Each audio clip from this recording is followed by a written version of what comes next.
This episode of Says Who is brought to you by you through your support of our Patreon at patreon.com/sayswho. That's our Patreon, where most every Sunday, except for this Sunday where I completely forgot that it was Sunday even, you get a whole nother episode of this. You get me and Maureen doing a little something we call the Town Watch, which is like a half an hour and looser. And that's to anyone that gives it the $5 or $10 a month level. That $10 a month level also gets you a sticker in the mail, because you become a member of the Says Who Sticker Club, which I have labeled a whole bunch of envelopes just today. They are sitting on my dining room table in anticipation of the stickers for April showing up today, the last day of April, where I will put them in envelopes and walk them over to the post office before it closes. Bet on it. They are so good. They're a good one. They're a good one. And all of that is you at patreon.com/sayswho. Oh, there was an unintentional rhyme there. All of that is you at SaysWho. There it is. .fyi. Hey, you know what? This week I'm going to make a pitch to go to maureenjohnson.com and sign up for my newsletter, which is something I do not send very often. Like, it's not one of those things where you're like, oh my God, every day. It's like 3 times a year. Although I am trying to send them a little bit more often than like 2 to 3 times a year. I'm trying to send them more like once a month. But what I'm saying is they always have something in them and they're not very often. So you just go there and you sign up. Because of the way everything is in the world, it is a really great way for me to keep in touch with people. And I'm going to be doing a fun thing in there this summer, though. There is a fun thing coming. That's fun. A little mystery game. Is it sending emails? It's a mystery game. Oh, that little thing I'm going to put in there. You can have a little fun thing in there. That's a fun thing. Yeah. Who doesn't like a fun thing? Win some prizes. So go do that. You like prizes. I do. And MaureenJohnson.com. It'll pop up and you just put your email in and I promise I won't bug you. Well, she also writes books. I'll point that part out. So this is your first time listening. I do that. She doesn't just have a newsletter. It's nobody's books. First time listening, right? It's true. I don't think so. I think people are fairly familiar, but anyway, she writes books, and if you want to buy those books on the internet, you can always go to kickbezosintheballs.org. That's our own little bookshop, where we have Maureen's books and my books and a whole host of books that we mentioned live and added to the list, and other books too. You can just do it. You can buy books. It's great. Just do it. Just do it. Just do it. Just do it. It's fine. Yeah. That's at kickbezosintheballs.org. While you're buying things on the internet, you can always go to merch.sayswhopodcast.com. That's our merch store. Or you can go to shop.dansinker.com, which is my little shop where I sell 3 patches. And hey, you know what? If you're signing up for newsletters, you can go to dansinker.com and sign up for mine. Why not? One says trying, one says Cooper Black, and the third one says... marginally employed. Marginally employed. That's right. That's it's almost barbecue season again, Dan. I went to a friend's birthday party last week. And it was like 3 hours of what? So what are you doing now? Okay, let's try it. Hey, Dan. No, hey. I don't want to. I did it for too long. No, don't need to. Hey, Dan, it's been a while. Come on. No, I'm not doing it. I'm not doing it. I'm not. It was traumatic. I'm not over it. Come on. No. I'm not engaging in reigniting my trauma. Oh, you want this? Do you want this hamburger? Do you want this? Do you want your imaginary hamburger or not? It was cold. You can have hamburgers inside. But you're not going to be sizzling them up. Of course you are. You can. All right. There are grills inside. Anyway, point being, we're not doing I worked at a Burger King as a child. I tell you. I was a child employee of a Burger King. And those hamburgers were cooked in what I referred to as hell in a box. How old were you when you were a child employee? Burger King? 14. Yeah. Wow. That's back in the good old days. I thought you could still do that. You could get a work permit when you were 14. Yeah, I don't think a lot of people do that, though. Really? I did that. I got a youth work permit at 14. I was out there. Yeah, I was a sophomore in high school, and I had my job as, I did the salad bar. I assembled burgers. Yep. I was 14. That is weird. Way to do it. Isn't it weird? It definitely, I will say, as the parent of a teenager who is that age, that's not the norm anymore. But it was definitely the norm when we were. That age. I was scrapping for that thing. I was like, come on. Oh, yeah, definitely. I would either get dropped off by my mom or I would ride my bike there. And it was like a long bike ride, too. It was like, and I was, on my goofy kid bike, with a basket on it, going to working at Burger King. Sorry, it was classier than that. Yeah. Well. And I worked everywhere. It was one of those things when you think back again, I was like, oh, yeah, I worked. My husband has never worked a customer service job. That's wild. Like his first job was like in IT. Like he was like the village IT guy. Like when he was a teenager, people would be like, fix this darn tootin' computer I got here. And he would go over and be like, all right, here's how you do this. The old darn tootin' computers in the village. Because they were, I don't know. They were like, beep, boop, boop, boop, boop. Like these were before, like, this was like early on. And he'd be like, I'll fix your modem for you. I have a question. What? Should we actually start the podcast? When you tell us what I'm still cooking burgers here. I'm not doing it. They're veggie burgers, so they're fine. They're stable. I'm not doing it. I don't do meat. Okay. Flip.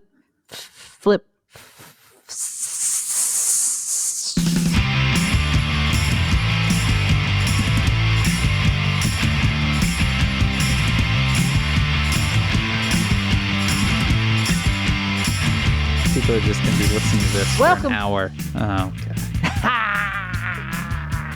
The Says Who, the podcast that's not a podcast. It's a coping strategy. I am Dan Sinker. I'm Maureen Johnson. And Dan, have you noticed what my microphone is on?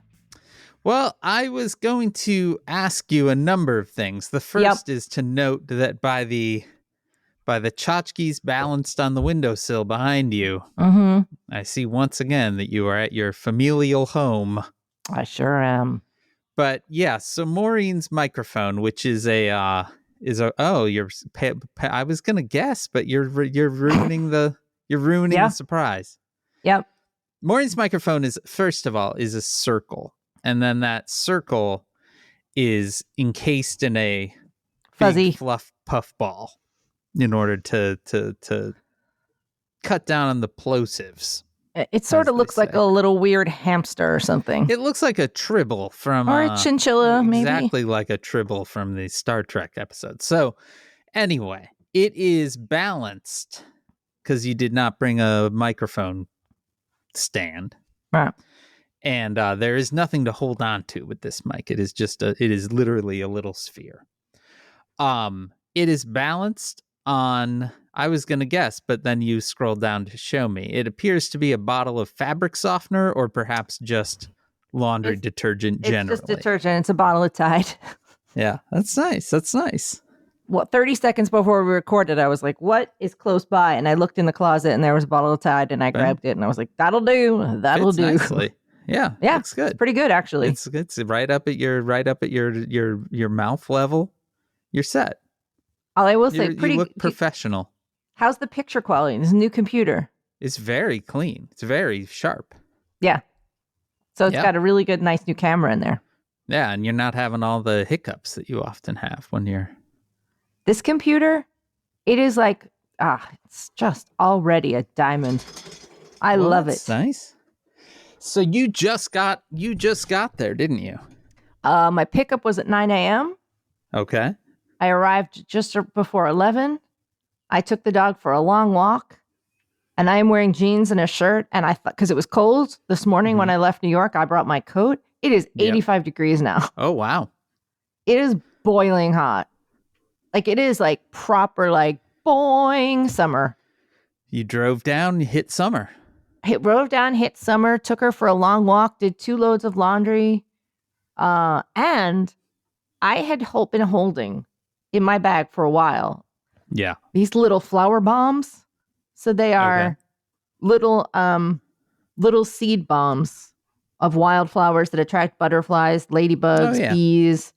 And I've wanted to throw them for a while. And I went out back and I dug very very shallow little holes and I drop them in. And so now I'm like, ooh, maybe at some point my little wildflowers will go boof. I'm Makes sure me they feel will. all natural. Found also, Dan, Yeah. pleased to report 2 dead snakes on the path. Perfect. Phew. Double album. Babies. Sure, everyone was wondering. But that means that habitat over there that we are keeping away from the developers is absolutely jumping. It is beautiful. Yeah. It is so laden, like it's about to spring forth with flowers. It's just but it full is of snakes. Well, it's full of life. It's so good. Okay. Like we're actually seeing foxes and all these amazing birds. Yeah. And in the summer, that thing was just all butterflies. Like it was just butterflies as far as the eye could see. Well, that's nice. And bees, and it's like, wow, this is what a healthy environment looks like. Yeah, that tends to be. I should throw some something flower go dormant bombs over for a there. while. It's amazing. Yeah, you should. Yeah. Where did you acquire the flower bombs to begin with? You can buy them anywhere. I got these at Target. Okay. But I'm sure if you go to any Home Depot or whatever, you can get You could also just buy a bag of seeds and spread them around. Little wildflower seeds. That would work too. These are little pollinator ones, but apparently the clay in it helps. So because they're kind of these little clay balls. Yeah. And you apparently break them in half, so I had to step on them and then I just dropped them in. Well, there you go. Ooh. But now I'm looking at this. Now I'm looking at this spot like Johnny goddamn Appleseed over there. Now I'm like, grow. Yeah, it takes a while. It's going to take a bit. I'm sorry. How long? A while. You think by like July I'll see some? Yeah, maybe. Wildflowers tend to seed and sprout pretty quickly. Yeah. So let's go. I just dropped it. Let's see it. I mean, it's going to take a minute. You're going to need to be a little patient. You be a little patient. Okay. How are you? Being patient. How's Dan Sinker doing? Today, Maureen Johnson is the teen's birthday. 19? 19. So he's only the teen for one more year. How does that make you feel? Well, mostly this is the first birthday ever in his whole life that he is not home. So it's been weird. I managed to make a real error, which was in the morning. I thought, I'm going to look at some photos of his birthday from years past. And so I typed in the date into my photos. And then it was like, I just stabbed my own self in the heart just then. Because then I could just scroll through and see him aging in reverse all the way down to nothing. And I didn't need that in my life, Maureen. I didn't need that kind of hurt that early in the morning. That was not a thing I needed, but I did it to myself. You're a sensitive guy. I'm a very sensitive guy. That's what people say about me. Yeah. Sensitive Dan. He's a sensitive artist. Sensitive man, sensitive Dan. So that is, I would say ultimately that is how I'm doing, which is like, man, it's weird. So weird. It's his kid's birthday and he's not here. Also, he has a big final exam tomorrow, so he's not even hardly celebrating his birthday. He's just studying. He is at a college with an encampment. I mean, be hard. That means at this point, it's hard college. to not be at any. Yeah, he's at any college at this point. But he's at one. They have been handling it remarkably poorly, which is you don't say for the course. I know it's weird. It's weird. But it's been an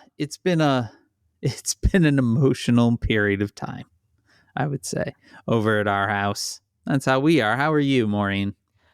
I am good. This week I record from Philly. Next week I'll be recording from France. Whoa, wee. Wow. Yeah. I mean, you also could not. You could just take the time.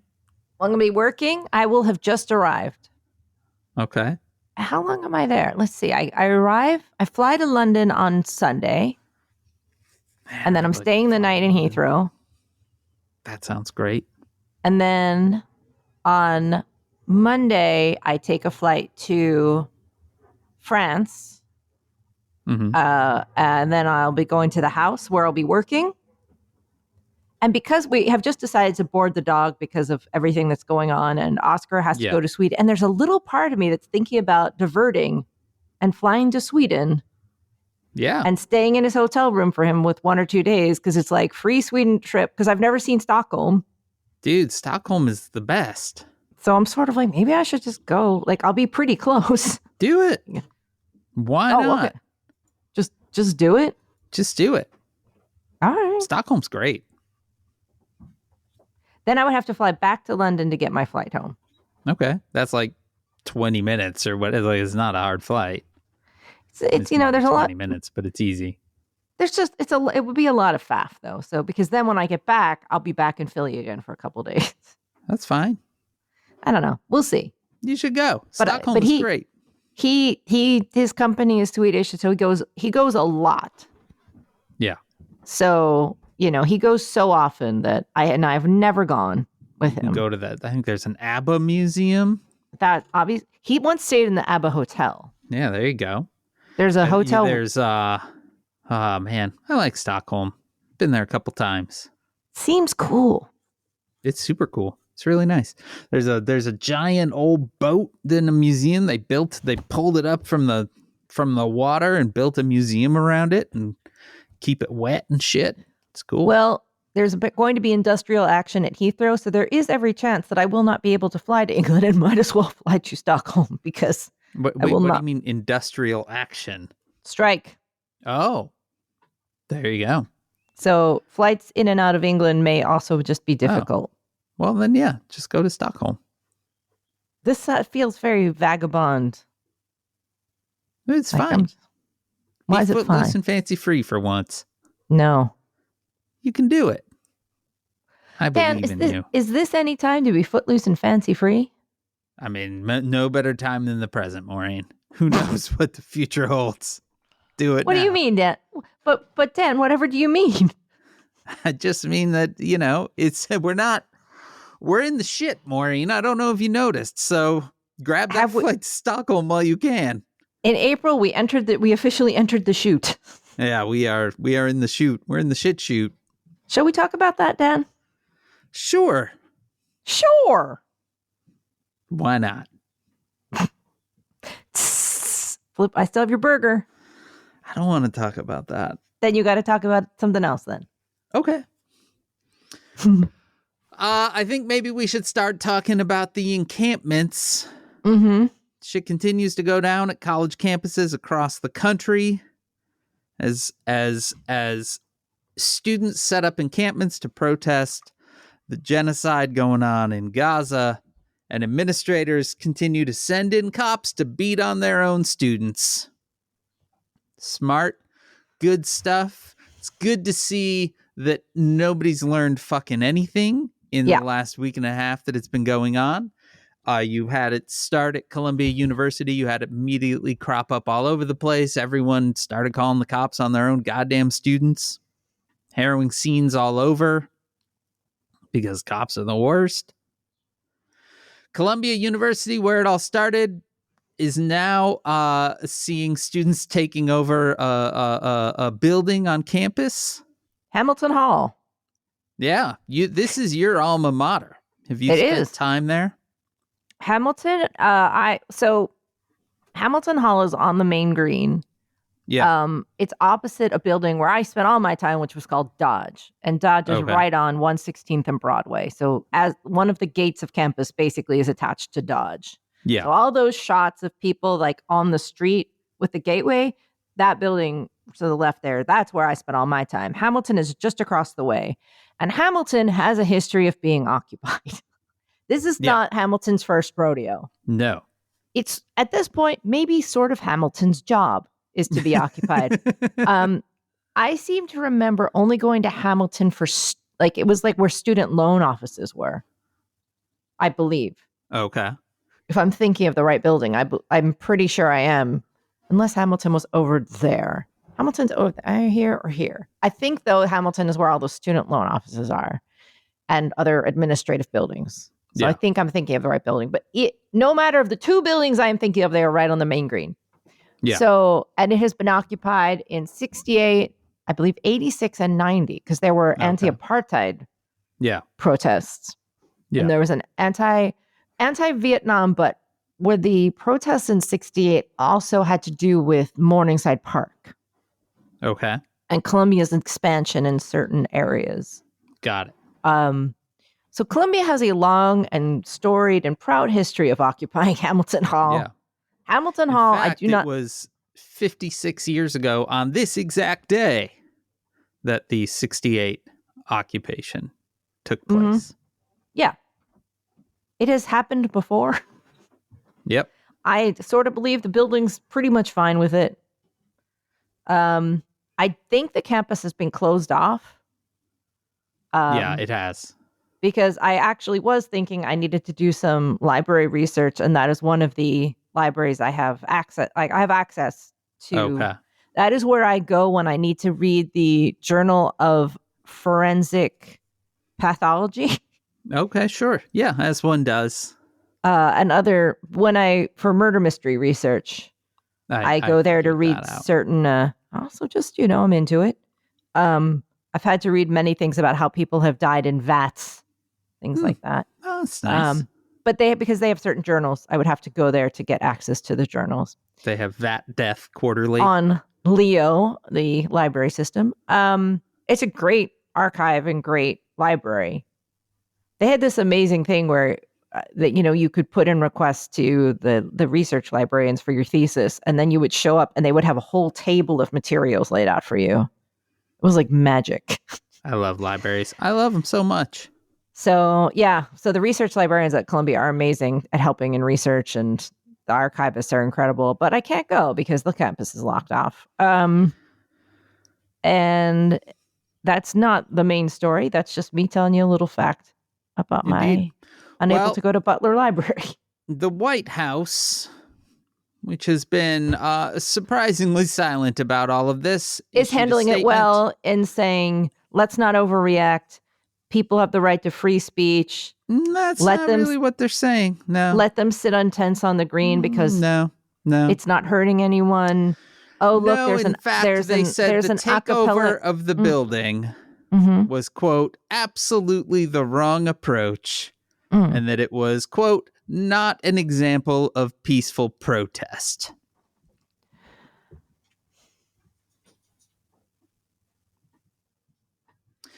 Maureen Johnson. I wonder what a person might conjure as an example of peaceful protest. I don't know, maybe a tent encampment? Yeah. Maybe people chilling on the lawn? I don't know. Think maybe there is no way to do it in a way that power is going to say, oh, great, thank you. That's correct. You've done this the right way. You've spoken truth to power correctly. Thank you. A lot of people have a lot of complicated feelings about what's going on. Yeah. We have opinions. Other people have opinions. Dan and I are certainly, I think, interested in people living great lives in justice and peace. Sounds good. Able to practice their religion freely and happily and live and thrive and in all ways. Yeah. That's our general position on things. What is happening is that we have a right to assembly, free speech, and protest. Yeah. And sitting on a lawn. Yeah. Which is what most of these encampments are. Yes. If not all of them. Yeah. Is literally some people sitting on the lawn. Yeah. Greeting them with police and riot gear, shields out. There are already people who have been dragged off. I mean, there's ridiculous footage from Emory earlier this week with a professor. This woman literally being dragged off by the police saying, please call the philosophy department. I believe she was the chair of the department she was the chair. Who was being dragged off. Another professor came out just to ask what the police were doing to the students and was immediately tackled to the ground. Yeah. And dragged away. Yeah. We don't learn. And what you see and what we see here, just think about this for 1 second. This is what's happening in May. April and May. Yeah. Now, some of these, some of these universities have now already canceled classes, canceled graduations. Yeah. The kids that were in high school during COVID are going to not have a graduation again. Yeah. Who knows what's going to happen this summer? This summer's going to be weird. Yep. Then we're going to roll into September, August, September. Who knows what the situation in Gaza is going to be like then? Yeah. I mean, God knows. Yeah. Also, we're going to be rolling into a really hot and crazy time with this election. Yeah. Literally hot, too. This is now it's literally going to be hot. The hottest summer ever after last summer's hottest summer ever. Great. Yeah. So we have more fires to look forward to, I guess. Mm-hmm. Mm-hmm. Yeah. It's going to be good. So it's going to be a hot fire summer with weird political stuff. Or as I like to think of it, another weird Watergate summer. Stupid Watergate, get your iced tea. Let's go. It's iced tea time, Dan. Definitely going to be that. I will obviously be eating my own weight in watermelon every day. I eat 3 watermelons a week in the summer. That sounds amazing. I eat so much watermelon, Dan. The little ones or the giant ones from when we were kids? I can eat a big one, pretty quickly. It is frankly shocking and embarrassing the way I go after watermelon. It's gross.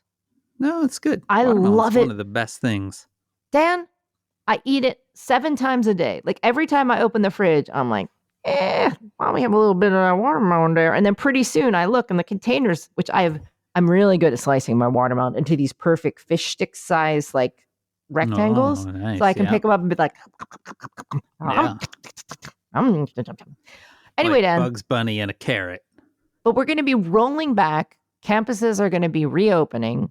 Yeah. The situation will be, I'm going to hope that it's going to in some way be better. But how do you fix this? I don't even know what better means in that What context. does better mean? Yeah. What is everyone dead?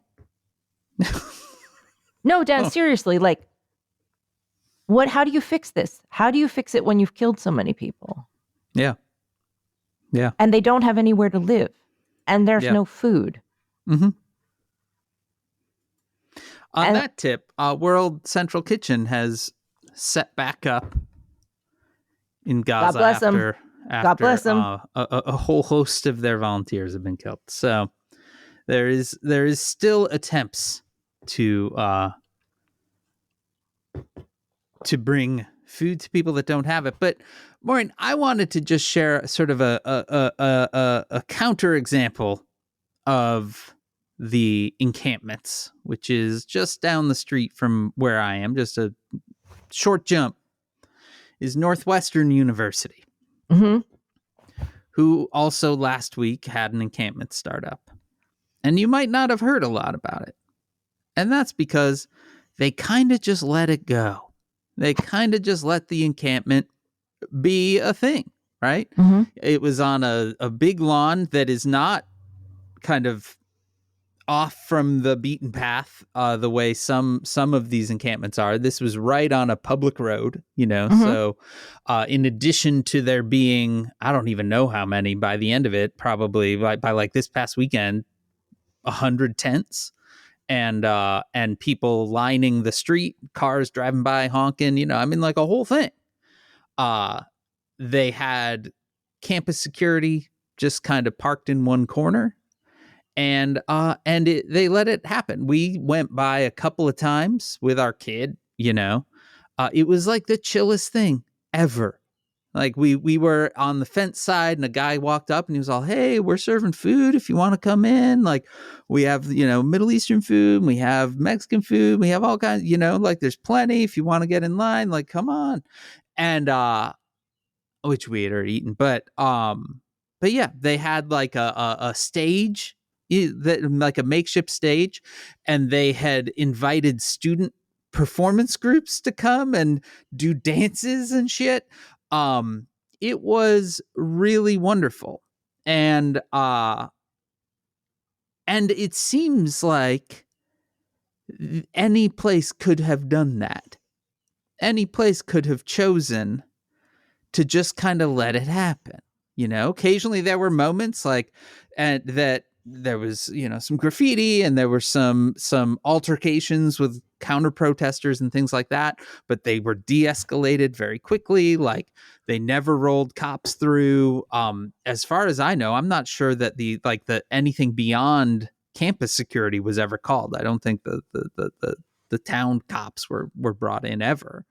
And then yesterday they announced that they had negotiated a deal with the administration, and it certainly doesn't sound like a perfect deal, but and then they were like, okay, so we can break up our encampment, right? Like, the administration agreed to put students on their investment committees to look into what they're being invested, what they're investing in. They agreed to give full ride scholarships, I think, to 5 Palestinian students a year, like to have visiting professors. I mean, there's they engaged in conversation, right? And in negotiation, and they worked out a thing that at least some of the folks were like, okay, yeah, this works. It's not on any fucking newspaper cover that I've seen. Right. But it does seem possible to actually let it fucking happen. Every time you roll the cops in. Yeah. Every time, no matter what the situation, in these protests, you are making it worse every time. Yes. Every fucking time. Every single time. If your goal was to stop it, let's just say that was your goal. Yeah. In every case, it made them bigger. Yeah. And in this case, it took it from one school to the whole country. Mm-hmm. Because that's how badly they fucked this up. Yeah. Yeah. If that and continue to fuck it up. If that's their goal. It's just, but it's also, it just feels like we're in such a case of like, wow, absolutely no one in charge is reading the room about youth. What have we done? Mm-hmm. You're running Biden. Yeah. You're throwing cops into protests about genocide. Mm-hmm. And the whole thing you seem to have done this week is try to ban TikTok. Like, what are you doing? It's a valid question, Maureen. These are, it's just I know that I'm not saying anything that people don't know, but when you just every once in a while you have to remind, just like, wow, I don't see how you could have fucked this up more. Well, they also definitely, there's a bunch of other little low-key things, like they revised the financial aid forms this year and kids still haven't gotten them processed, so just like shit like that too, where it's like, oh, you know what? Hey, how about we really fuck over a lot of youth as in every possible way? Like, the level of like this, the youth vote is going to be crucial in November, and it's like, what else can we do?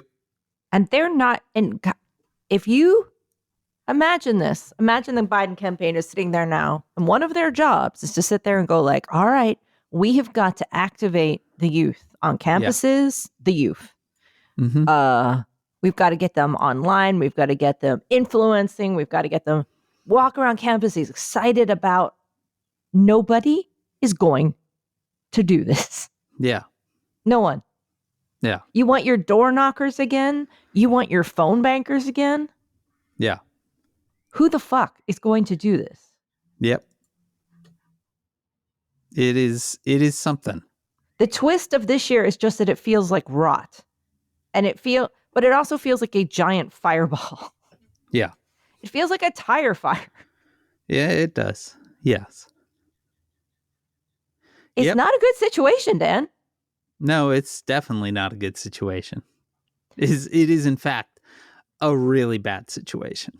The twist that we were thinking about with 2024 has turned into the social twist. I don't think we predicted. That was a thing. We knew we weren't going to be ready. Yeah. And so in that way, I feel ready. Well, perfect. So I got that going for me.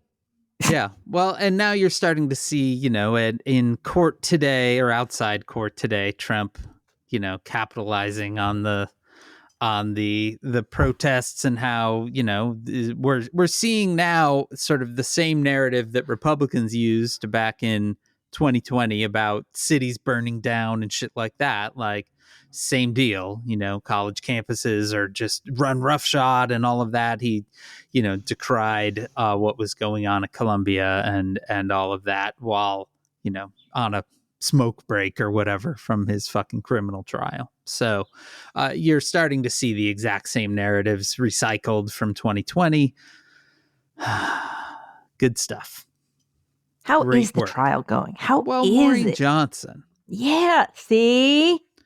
Donald Trump has had more than one trial in the last week since last we spoke, because last week he was also at the Supreme Court. Well, he wasn't. He was in trial in New York, but his lawyers were at the Supreme Court in order to argue his claim of absolute immunity from prosecution. While everyone coming into this seemed to agree that the claim was complete bullshit, the Supreme Court justices surprised most everyone by entertaining it more than expected. Brett Kavanaugh wondered if a president could be charged under any federal statute that doesn't explicitly say it applies to the president. Is he going to ask Dookie or whatever his friend's name is? He's going to ask, yeah, exactly. At one point, Clarence Thomas suggested that the Justice Department's decision to appoint a special prosecutor to investigate Trump was perhaps unconstitutional. Look, man, these were names I didn't need to hear today. You know what I mean? Yeah. It's like, God, I got to remember about these guys existing. Yeah, they're not good guys. The liberal justices, of course, kept pointing out that nobody is above the law, but the most likely outcome from all of this was outlined by Amy Coney Barrett, who basically said that there's official acts of a president, and then there is their private behavior. And while official acts may have some immunity attached to them, private behavior shouldn't. So what that's going to end up meaning is, if they in fact rule in that direction, and nobody knows for sure, but what everyone seems to agree on is that no matter what the outcome of this, the J6 trial is going to be bumped significantly, probably till after the election, because the most likely outcome is that this will go back to lower courts to suss out all of this stuff around, are these official acts, are these private acts, what is in what you are prosecuting, what falls in what area. And of course you'll see that Trump's people will say it's all official, and the feds will say, no, that's not true. And it will work itself through the courts. Who knows? Maybe it'll end up back at the Supreme Court again, just for funsies. So that's where that's going to end up. So that's another thing that's now going to be bumped to November or post-November. And obviously, if Trump is elected, will either pardon himself, fire the prosecutors, tell the new attorney general to fucking knock it off, or all of those things. Who knows? 8 years, Dan. Mm-hmm. We've done it for 8 years. Mm-hmm. We have. Yeah, it's true. Just want to point out again, 8 weeks you told me. Mm-hmm. I did. 8 weeks you said. I said 8 episodes. We'll end it with a live stream. It'll be fun. It'll be fun. It'll be fun, he said. Busy, I said. But it'll be fun, he said. Remember, that's when I used to record in my closet with all the clothes in it? Oh, yeah. You really took it seriously back then. Now I'm like, I got a microphone on a Tide bottle. I don't give a shit. I don't give two shits about nothing consecutively. You know what I mean? I got my whole ass hanging out. You know what I'm saying? There it is in the wind. 8 episodes. This is our 331st. So it's going good. Smoking. Meanwhile, in the actual New York trial, probably the only trial that will happen certainly before the election, perhaps ever. The question left last week when prosecutors were arguing that Trump was in violation of his gag order has now been answered. Today, that is Tuesday the 30th, Judge Juan Merchan found Trump in contempt of court for violating his gag order 9 times, fined him $9,000. The maximum amount you can fine is $1,000. So he did say if that amount of money isn't enough of a disincentive to knock this shit off, that, the next possible thing is jail time. I'll believe that when I see it. Well, he's going to keep offending. Right. It's very hard for me to imagine that will really happen, but hey, dare to dream. Meanwhile, the trial got back underway today. This is now week 3. How time flies. It's actually happening. Yeah, we're about this in theory, we're about halfway through. After last week's testimony by National Enquirer publisher David Pecker, who testified for 3 days, they have now rocketed through a whole bunch of witnesses in the last couple. I think that as of now, they're on their 5th or 6th person over the last few days. A lot of people like archivists and records keepers who testify to the veracity of things like clips from C-SPAN and videos of the deposition from the E. Jean Carroll case. During a lot of that, Trump was reported as spending time, quote, with his eyes closed. Same. In addition, the banker that worked with Michael Cohen testified, and the lawyer that negotiated the payoffs for Stormy Daniels and Karen McDougal has been testifying as we are recording. The prosecution is not announcing their witnesses ahead of time, so we really don't actually know who's up next at any given time. That's because if they do, they know that they will be harassed by Trump and his supporters. So that's good stuff. That's but great. Big news, Maureen. What? Halfway through this trial, a member of Donald Trump's family actually showed up to sit in the courtroom. And? It's Eric. Oh, he wants love so badly. He does.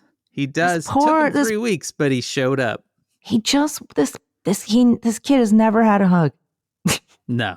This poor chinless bastard with his chocolate milk and mice that he eats. Can you imagine living your life second to Don Jr.? Well, and I mean, second to Don Jr., but that doesn't mean that Don Jr. is first. Like Don Jr. is like, there's like 7 imaginary people. Right. And then Don Jr. It's Ivanka. And then Ivanka. Yeah. Ivanka. I don't care. It's Ivanka. I don't give a fuck about these people. That's it's Ivanka, right? Have I gone insane? You said it and it didn't sound right, but I think you're right. Is it Ivana? I think I went, no, that's the mom. Ivana was Ivanka's mom. Are we going nuts right now? Yeah, who gave Like, the thing that's annoying, Maureen, is it's a reminder that we have to hold these people in our brain. Remember when then Ivana or Ivanka died and Trump just buried her in his golf course? Yeah. That's the thing that's just happened. Yeah, she fell down the stairs, as one does. Is that what happened? Was it the fall down the stairs? Yeah, she fell down the stairs. Yeah. You'd forgotten that part. Yeah, I had. Hey, mystery writer, what happens when people fall down the stairs? Honestly, I have to think about, I've been working on a new one and I have been thinking about falls downstairs and things like that so much. Yeah. That sometimes I forget where reality stops and my imagination begins. Mm-hmm. That happens a lot with me, though, to be fair. Yep. I have a rich inner life that often becomes a rich outer life. She died of, quote, blunt impact injuries to the torso. It's rough. Stairs are the rough. They're rough. We call that a Russian mob tumble. Mm-hmm. Yeah. Yeah. It's like how everyone in Russia is always like, whoops, fell out of that open window. Anyway, I think it's pretty touching that finally a member of Donald Trump's family shows up for his criminal trial. Yeah. Melania does not want to know. No. And who can blame her? No. I mean, she's no angel, but I get her not showing up. But these kids, come on now. This is a trial about his dad fucking. It's true. It is. Gross. It is gross. Thanks for that. Imagine like you had to sit there and be like, no, I don't want this is about my dad let's did move on. My dad did fucking crimes. Yeah. And I could watch a movie and really kind of get a pretty good look at what went on. Yeah. Plus, there was that whole Mario connection with the toadstool and remember that? Remember when we had to go through that? Yeah, well, I feel like, Dan, up, Buttercup. I'm starting to realize what a zoo of monsters my memory is keeping back from me. Like, it's recent stuff that I know, but my mind, in some sort of beautiful angelic move, has been like, you don't need to remember that. It doesn't matter how recent it was. You just don't need to remember it. It's like you go into your mind palace, and every now and then they're like, no, don't go that way. No, that one's fine. Nope, leave that alone. I hear noises in the basement. Yeah. And everyone in the palace is like, don't go to the basement. Don't go to the basement. That's where all that stuff is. Yeah. But I hear it in the attic. I hear it in certain hallways. Yeah. It's all around. Yeah, it is. Don't go in that basement. But we're going to have to. But my fear is that the basement door's about to burst open. Oh, yeah. And all these weirdos are going to come out. Yeah. I mean, eventually Stormy Daniels is going to testify, and it's going to be a thing we're never going to hear again. Anyway, Maureen Johnson. Damn. I bet you're sitting there right now asking yourself this. What? Which is, wow. We're halfway through this trial and everything seems to be good with Trump and his lawyers. Well, Maureen Johnson, the New York Times today, and I'm just gonna go verbatim for a few paragraphs. Donald J. Trump's Manhattan criminal trial had barely begun when he started to turn his anger towards his lead lawyer, Todd Blanche. Although Mr. Blanche has been Mr. Trump's favorite lawyer for some time, behind closed doors and in phone calls, the former president has complained repeatedly about him in recent weeks, according to 4 people familiar with the situation. He has griped that Mr. Blanche, a former federal prosecutor and veteran litigator, has not been following his instructions closely and has been insufficiently aggressive. Mr. Trump wants him to attack witnesses, attack what the former president sees as a hostile jury pool, and attack the judge, Juan M. Merchan. Mr. Trump, who often complains about legal fees and sometimes refuses to pay them, has also wondered aloud why his lawyers cost so much, according to the people who all spoke on the condition of anonymity to discuss the sensitive topic. These people know they're not going to get paid. Yeah. They know they're not getting paid. I think that there is a level of I'm a very special boy in these kinds of people's minds, and they think they're going to be the ones that get paid.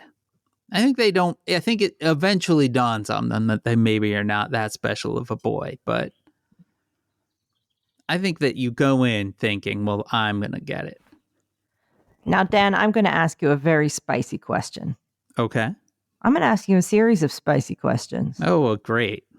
All right. 1, spicy meatball 1. Yeah. Operate codename meatball 1. Okay. What happens if he's found guilty? Yeah. I mean, he'll be found guilty. And then they decide whether or not it is guilt that would lead to jail time. Like, the thing is that there are a lot of counts here, and some of them you could say, well, you need to pay a fine or there's a misdemeanor or whatever. And other things, you say there's jail time. Now, this is, to me, I know you're in the middle of asking spicy questions, but I'm just going to interject here, which is back on the topic of the lawyer, which is the way it seems you would approach a case like this, right? Is in your opening statement, you would say, hey, the guy has a wandering dick. It happens. It's not illegal, right?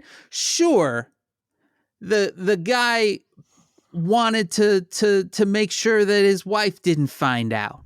That's not illegal. Like, that's how you would normally do something like this. Like, hey, he's no angel, but he didn't do criming. What he did was what anyone would do if they had a wandering dick too, right? And he can't do that. Instead, he has to go with this man is a fucking angel. Who is better than him? Nobody, right? Because that's what Trump requires of him. And I just want to point out, Dan, that before he was president, before he ran, he was famous for doing stuff like, was it David Letterman or something that he appeared on, that he had condoms in his pocket all the time? Oh, probably. He used to do this shit all the time. Yeah. Now, let's just forget the fact that, the things he's been caught on tape saying, he made this his thing. He was like, look at me. Look at me. I love fucking. Like, that was his thing. He's had 3 wives. But he liked to talk about just dating models and being creepy. Yeah. He's like, what? He basically went and said, I'm a total creep. Yeah. I'm a creepy guy. Yeah. I like underage girls. Yeah. I'm a weird, creepy sex pest. Yeah. That was his whole brand. Right. Yeah. Yeah. And so then you are the lawyer and you're told you can't just kind of own up to that. Which honestly would probably be a pretty good way of going about this, It's basically say look, come on. The guy's kind of a creep. Come on. But they can't do that. And so now he's getting burned for not being tough enough. When the reality is, had he kind of been allowed to defend the case perhaps the way he would want to, the chance to go back to your question of what if he's found guilty probably would be a lot less. Because, again, it's reasonable doubt, right? Mm-hmm. And this case has always been a little bit of a stinker by most people's analysis in terms of actual criminality. So he's trying to claim that he did not have sex with her? Mm-hmm. Yeah. That he didn't have sex with her, that he didn't pay her off, that it wasn't, that it just didn't happen. Basically, I think the line that they're trying to walk is that yes, the payments happen, but it was to just kind of get this kind of annoyance out of the way. Wasn't a real thing, but wasn't a lot of money. Move it along. But in fact, but it's irrelevant, sort of, even if it happened. The question is it's about illegal. It's a technicality legal issue about where the money comes, what you do with money and that you claim to use for a campaign and what it's, right. And how you classified it to begin with. It's a fault. One of the things that's interesting and I don't totally understand, right, is that at the center of this is a case around falsification of business records. Right. It's a boring case. At least as of now, they have spent very little time on that. And what they have spent a lot of time on is kind of trying to establish that there was sort of a conspiracy between Pecker and Cohen and Trump. And the weird thing, and I remember this being weird at the time and people saying this seems strange. Conspiracy is not on the table here. This is not a conspiracy case. There is no, that is not one of the things being charged. So, again, if you were a lawyer given free reign, you might be like, hey, the dude's got a wandering dick. And hey, yeah, these guys all work together to make sure that didn't blow back on him. But they're saying it's a conspiracy. But if it's a conspiracy, where's the charge? Right?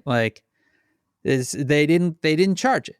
It's not really a thing. They've wasted your time making an argument that they didn't even charge the man with, right? It seems like a lot of very easy things to do, but instead Trump has this man playing in fucking hard mode and still hates him for it. Dan, we were back on my spicy question. So let's just say he's found guilty. Let's just say it. All right? Yeah. This weird charge that he did it. Yeah. So I think there's a chance that they're going to be like, okay, you did this thing. Don't forget that is in a few weeks. Yes. So let's just say that next month the jury comes back and this jury of what I assume are If you've ever seen Arrested Development, there's a picture of the Magician's League, which is just like a guy dressed like a wizard and a guy dressed like a Dracula and a close-up magic guy, and they're standing in front of a sign that says, "We demand to be taken seriously." That is how that's what I assume that jury looks like when they tried to find the 12 people in Manhattan that were like, never heard of the guy. Yeah. These 12 innocents and rubes. Yeah. And recently arrived space aliens. Yeah. That have, just dropped out of the sky. Mm-hmm. Are like, they listen to this case and they're like, it seems pretty clear he did this thing. Yeah. So let's just say they say he did it. Yeah. Yeah. What happens then? I mean, in theory, the man goes to jail. I don't think he's going to jail. Do you? No, I think they would immediately appeal, and I think they would get an agreement that he doesn't need to serve his jail time until the appeals process is worked through. Blah blah blah. But let's just say that happens, but he's found guilty, but he's not going to jail. Yeah. And we're in like June. Yeah. Of 2024. Yeah. And Keep then we will know this before the end of May. Right. So then we have a convicted criminal running for president. Mm-hmm. Yeah. Then let's just say jail time irrelevant. Mm-hmm. Let's just say he has a conviction, and we still don't know what's going to happen in Georgia. Right. Let's see. What do we've got? We've got Florida, we've got Georgia, and we've got DC. Yeah. And Georgia could still happen, but who knows? I think Georgia won't happen before the election at this point. So none of them are going to happen except this one. Almost certainly not. I mean, Florida theoretically, but no, I don't think anyone with any real conviction believes it. But it's the one that seems most able if the judge wasn't incompetent / a Trump appointee. So we've got so say he's found guilty, it's like a fine or whatever, or he's out on appeal. Yeah. Now, leaving aside the fact that he could get jailed this week for contempt of court. Yeah. Unlikely, but yeah. Anyway. Sidebar. Yeah. Also today, I'm going to help our friend who is suffering from a domestic violence situation. Yeah. I'm literally helping her. I was on the phone with her yesterday with the cops to try to get this dude arrested again. Yeah. The thing she has to go through to get him arrested for one night, after years of like truly horrific things and legal things that say like you cannot come near her, is so hard. And this guy, who we know has done so many things, with jailing him is so hard. And yet, you're sitting on a lawn at a campus. Guess who's going to jail? Guess apparently what's really easy to do. Yeah. Suddenly it's simple. Suddenly it's like super simple to do. Yeah. They will drag your ass away. They sure will. Anyway, Dan, let's just say we have a convicted. This is a felony case. This is a. Mm-hmm. Yeah. Okay, we have a convicted felon. This is a real criminal case. We have a convicted felon, and he is actively running for president. Yeah. Yeah. And you know what? At this point, I don't know. Maybe he wins. Yeah, definitely. I have entered, like many people, the zone of genuinely, I think Biden may win at this point, but it's really unclear. Yeah. Yeah, I think that's accurate. And I think the only reason Biden might be winning at this exact point, maybe, is that Trump hasn't had enough time to campaign. Yeah, I mean, I think if there's one thing that gives Biden a lifeline at this point, it is the fact that ever since the Supreme Court overturned Roe v. Wade, Democrats have won at a much larger level than statistics and historic modeling would show, right? And so, and I think that is the single issue at this point, basically, that they can kind of point to and be like, hey, we got that, remember? I think at this point, that's their only lifeline. We could be doing so many good things, Dan. Yes, imagine, correct. By the way, that noise you hear in the background is my dog just absolutely waking up for a nap, rubbing her face on the ground, and really aggressively rubbing her ass into the furniture. Nice. The face is in the carpet, like her whole head. She likes to rub her head but in doing so, she sticks the butt up, and that, like, she does a real, like, it's like an exorcism. She's like, just, can you hear that? Kind of. I mean, I heard a like cluck, cluck, cluck, but I didn't. Yeah. It's just she makes these really. There it is. My dog is. She's not graceful. She is like living with. Oh my God, Dex! Stop rubbing your ass on the furniture. Well, didn't stop her. She just wakes up and feels herself. She's like, I'm loving it. Take a lesson from her. She's like, it's a sunny day. I went out in the grass. I smelled a whole bunch of cool stuff. I was with my mom. I was hanging out. I had a snack. It's sunny. The spring little buttercups are out in the grass. We dropped a flower bomb. You guys, get yourself a seed bomb. Sprinkle some wildflower seeds. Yep. Sprinkle some pollinators, get those ladybugs and the bees. Enjoy yourselves. Have a nice snack. We got to talk about Disney. Are we going, Dan? Dan, we got to. Sounds like a mindfulness. It sounds to me like you're leading up to a mindfulness moment. I've forgotten to do mindfulness moments because I forgot to be mindful. There you go. But everybody, listen. Things are weird and a bit spicy. So what do you do when things get spicy? You go where it's cool. You drink a little milk. That's what actually counteracts the spice, not water. You need the milk or something like it. All right? All right. You drop a little seed bomb somewhere, a beautiful little wildflower bomb. You drop it and you say, hey, flowers grow. And then the birds come and the bees come and it helps the bees. Anything that helps the bees is good. Help your bees.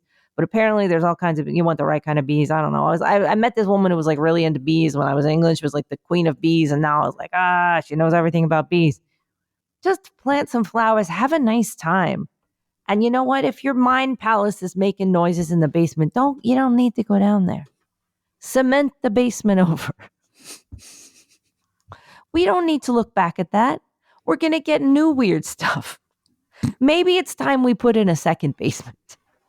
We're going to need a deeper basement. We've got to do that thing like they do in Disney Haunted Mansion where we're coming and then the floor just drops and all the paintings get long. We're going to need a deeper basement. That's okay. We're in the Haunted Mansion and all together and the floor is dropping and we're all looking at each other as the paintings get long going, seems about right. This is how we wanted it to go. We do need to make those plans if we're going. We do. But not live on the air because this episode of Says Who is made possible by you through your support of our Patreon at patreon.com/sayswho. That's our Patreon where every Sunday you get this all over again, most every Sunday at least. Yeah, because you become a member of the Says Who Sticker Club. You give it the $5 or $10 a month level. Nope, that's not it. I messed all of that up. You know what I'm saying, though. I don't need to re-record that. You know the deal. I say this every week. Anyway, patreon.com/sayswho. Our theme music is performed by Ted Leo. Our logo was designed by Darth. You can contact us at Says Who Podcast on Threads. You can also find us at Says Who at omfg.town on Mastodon. You can email it, hey, that's HEY at sayswhopodcast.com. You can join the discussion on Facebook at /group/SaysWhovians. Our Facebook group is moderated by Janice Dillard. There's also the fan-run Discord server at tinyurl.com/sayswho. Discord, whatever you do, spread the word. Subscribe, leave stars and reviews on Apple Podcasts, Spotify, or wherever it is that you can listen. You can join us next Wednesday, May 8th, for our very next episode from my basement in Chicago. I am Dan Sinker. From a field outside of Philadelphia, and next week, from France. From Provence. I will be surrounded by lavender. I think. And possibly little tiny scorpions. Oh. Because they have those in France. I don't think of France and scorpions as a thing, but okay. Yeah, no, they do. They have little, it's like a thing. All right. I've seen a couple. All right. It was all right. Well, that's cool. This burger has really been it's well done now. Well, keep cooking. So flipping it. I've been flipping it. That's the secret. I just keep flipping it. Okay. I don't flip this burger forever, Dan. Flip. Flip. Flip. Eat your burger. Don't just stare at me through those white glasses. I'm just waiting for you to say your name. You be honest, he looks at me and it's all beard and glasses. That's it. That's all I have. It's like a floating orb with white glasses and this beard, and it's just it's very judgmental. Okay. This has been Says Who. All right. You never said your name, but that's fine. I'm Maureen Johnson. I heard the door about to open. I was like, this has been Says Who. Oh, now you gotta go. Now you gotta go. There's always something. Every time I pass the room, someone's like, Maureen, do you need... It's never ending.